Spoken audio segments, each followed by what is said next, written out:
નમસ્કાર મિત્રો, સ્વાગત છે તમારું અમારી યુટ્યુબ ચેનલમાં। તો મિત્રો, એસએમસી એટલે કે સુરત મહાનગરપાલિકા દ્વારા ક્લાર્કની ભરતી જાહેર કરવામાં આવેલી છે। તો આ ભરતી વિશે આપણે તમામ માહિતી એક જ વિડીયોમાં મેળવી લઈએ। તે પહેલા વિડીયો ગમે તો લાઈક અને શેર કરી દેજો, ચેનલમાં નવા હોય તો ચેનલને સબસ્ક્રાઇબ કરી દેજો। તો ચાલો મિત્રો, વિડીયોની શરૂઆત કરીએ।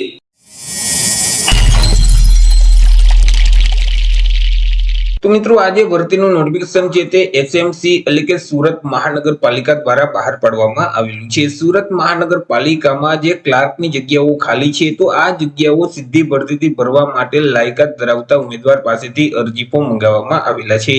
તો સૌથી પહેલા આપણે વાત કરી લઈએ કંઈક અગત્યની તારીખ વિશે। તો મિત્રો, આ જે ભરતી છે તેમાં જો તમારે અરજી ફોર્મ ભરવું હોય તો ઓનલાઈન અરજી ફોર્મ ભરવાનું રહેશે। ઓનલાઈન અરજી ફોર્મ છે તે 1/4/2026 સવારના 11 વાગ્યાથી શરૂ કરી દેવામાં આવશે। 1/4/2026 થી લઈ 15/4/2026 સુધી તમે ઓનલાઈન અરજી ફોર્મ ભરી શકશો। અરજી ફોર્મ જે મહાનગરપાલિકાની ઓફિશિયલ વેબસાઇટ છે www.suratmunicipal.gov.in નામની જે વેબસાઇટ છે તે વેબસાઇટ ઉપર જઈ અને 15/4/2026 સુધીમાં તમારે ઓનલાઈન અરજી કરવાની રહેશે। મિત્રો, આ ભરતીમાં જો તમારે ઘર બેઠા જ ઓનલાઈન અરજી ફોર્મ ભરવું હોય તો અમારા જે WhatsApp નંબર છે 6352228352 આ નંબર પર તમે WhatsApp પર મેસેજ કરશો કે અમારે એસએમસી ક્લાર્કમાં અરજી ફોર્મ ભરવું છે, તો તમને નજીવી ફી સાથે ઘર બેઠા જ ઓનલાઈન અરજી કરી દેવામાં આવશે। વાત કરી લઈએ મિત્રો જગ્યા વિશે કે કુલ કેટલી જગ્યા છે અને કેટેગરી મુજબ કેટલી જગ્યા રહેશે। તો કે કુલ 717 જેટલી જગ્યા પર આ ભરતી જાહેર કરવામાં આવેલી છે। આ જે 717 જગ્યા છે તેમાંથી સામાન્ય વર્ગના જે ઉમેદવાર છે તેના માટે 295 જગ્યા છે। 295 માંથી 97 જગ્યા છે તે મહિલા માટે અનામત રહેશે। ઈડબ્લ્યુએસ એટલે કે આર્થિક રીતે નબળા વર્ગના જે ઉમેદવાર છે તેના માટે 73 જગ્યા છે। 73 માંથી 24 જગ્યા છે તે મહિલા માટે અનામત રહેશે। સામાજિક અને શૈક્ષણિક રીતે પછાત વર્ગના જે ઉમેદવાર છે તેના માટે 241 જગ્યા છે। 241 જગ્યામાંથી 79 જગ્યા છે તે મહિલા માટે અનામત રહેશે। એસસી એટલે કે અનુસૂચિત જાતિના ઉમેદવાર માટે 11 જગ્યા છે। 11 માંથી 3 જગ્યા મહિલા માટે અનામત રહેશે। જ્યારે એસટી એટલે કે અનુસૂચિત જનજાતિના ઉમેદવાર માટે 97 જગ્યા છે। 97 જગ્યામાંથી 32 જગ્યા છે તે મહિલા માટે અનામત રહેશે। આવી રીતે કુલ 717 જેટલી જગ્યા પર આ ભરતી જાહેર કરવામાં આવેલી છે। વાત કરી લઈએ પે સ્કેલ એટલે કે પગાર ધોરણ વિશે કે ઉમેદવારોને કયા પગાર ધોરણ મુજબ પગાર આપવામાં આવશે। તો ઉમેદવારોને પ્રથમ 3 વર્ષ સુધી તો ફિક્સ પગાર છે તે મળવા પાત્ર થશે। દર મહિને ₹16,500 ફિક્સ પગાર છે તે આપવામાં આવશે। 3 વર્ષ પૂરા થઈ જશે એટલે પે મેટ્રિક લેવલ 2 મુજબ ઉમેદવારોને પગાર છે તે મળવા પાત્ર થશે। એટલે કે ₹19,900 થી લઈ અને 63,200 નું જે પગાર ધોરણ છે તે મુજબ ઉમેદવારોને પગાર આપવામાં આવશે। એજ લિમિટ એટલે કે વય મર્યાદા વિશે વાત કરીએ કે અરજી ફોર્મ ભરવા માટે ઉમેદવારની ઉંમર કેટલી હોવી જોઈએ।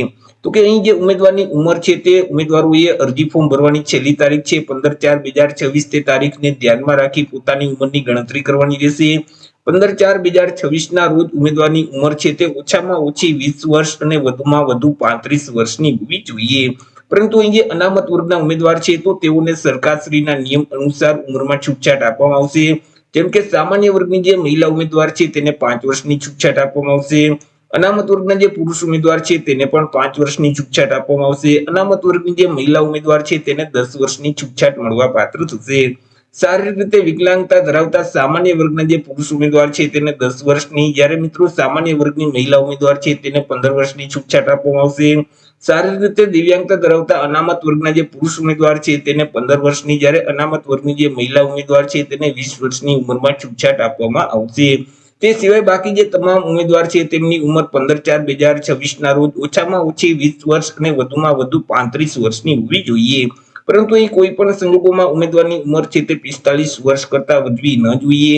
જો ઉમેદવારની ઉંમર 45 વર્ષ કરતા વધી જતી હશે તો તેવા સંજોગોમાં તેઓને છૂટછાટ મળવા પાત્ર થતી નથી। ચર્ચા કરી લઈએ આપણે એજ્યુકેશન ક્વોલિફિકેશન એટલે કે શૈક્ષણિક લાયકાત વિશે કે અરજી ફોર્મ ભરવા માટે ઉમેદવારની શૈક્ષણિક લાયકાત છે તે કેટલી હોવી જોઈએ।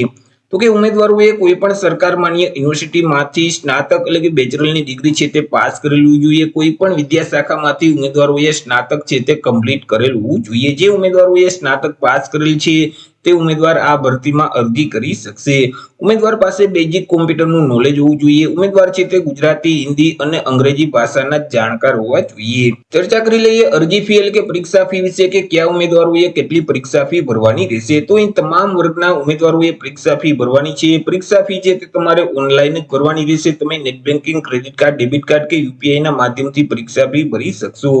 જેમાં સામાન્ય વર્ગના જે ઉમેદવાર છે તેઓએ 500 રૂપિયા પરીક્ષા ફી ભરવાની રહેશે। તે સિવાય અનામત વર્ગના જે તમામ ઉમેદવાર છે તેઓએ 400 રૂપિયા પરીક્ષા ફી ભરવાની રહેશે। અહીં ઉમેદવારોએ જે ફી ભરેલ છે તે ફી કોઈ પણ સંજોગોમાં તેઓને પરત મળવા પાત્ર રહેતી નથી। તે સિવાય આપણે અન્ય જરૂરી સૂચના વિશે વાત કરીએ તો અહીં જે એસસીબીસી કે સામાજિક અને શૈક્ષણિક રીતે પછાત વર્ગના ઉમેદવાર છે તો તેઓએ ગુજરાતી ભાષામાં નોન ક્રિમિનલ પ્રમાણપત્ર છે તે ફરજિયાત આપવાનું રહેશે। અને આ જે સર્ટિફિકેટ છે તે 1/4/2024 થી લઈ 15/4/2026 ના સમયગાળા દરમિયાન મેળવેલ હોવું જોઈએ તો તે સર્ટિફિકેટ માન્ય ગણવામાં આવશે। ઈડબ્લ્યુએસ એટલે કે આર્થિક રીતે નબળા વર્ગના જે ઉમેદવાર છે તેઓએ પણ ગુજરાતી ભાષામાં ઈડબ્લ્યુએસ નું પ્રમાણપત્ર છે તે ફરજિયાત આપવાનું રહેશે। આ પ્રમાણપત્ર છે તે 16/4/2023 થી લઈ અને 15/4/2026 ના સમયગાળા દરમિયાન મેળવેલ હશે તો તે સર્ટિફિકેટ માન્ય ગણવામાં આવશે।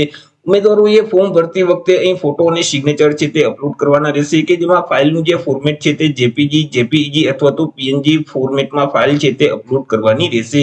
કે જેમાં મિત્રો ફોટાની સાઇઝ છે તે વધુમાં વધુ 150 કેબી, જ્યારે સહીની ફાઇલની જે સાઇઝ છે તે વધુમાં વધુ 50 કેબી સુધી હોવી જોઈએ। તો એ રીતે મિત્રો સુરત મહાનગરપાલિકા દ્વારા ક્લાર્કની ભરતી જાહેર કરવામાં આવેલી છે। તો આશા રાખું છું વિડીયો પસંદ પડ્યો હશે। વિડીયો પસંદ પડ્યો તો લાઈક અને શેર કરી દેજો। ચેનલમાં નવા હોય તો ચેનલને સબસ્ક્રાઇબ કરી દેજો। ફરી મળીશું એક નવા ટોપિક સાથે એક નવા વિડીયોમાં। ત્યાં સુધી જય હિન્દ, વંદે માતરમ।